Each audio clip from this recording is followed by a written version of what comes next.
nastrieľaný. A je to len skrz to, že sa mi nechcelo isto natrieť farbou. Základné chyby pri sušení dreva. Prvá najväčšia chyba, uložíš drevo, je vlhké a necháš nám svietiť slnko. Strašne sa ho dotočí.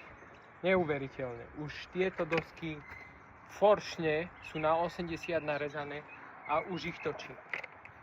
Takže zakryť drevo, určite celé zakryť drevo, aby nám nesvietilo prudké slnko. Druhá vec, zaťažiť to drevo. Veľmi niečím ťažkým, čo udvihneš, detečka, betóny, iné drevo, položiť na tie foršne, aby ich tlačilo dole. Mať to dobre vyšpalikované, aby to zatlačilo dole.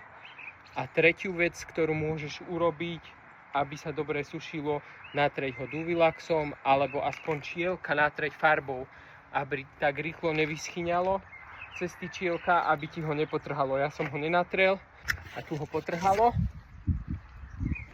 Není potrhaná.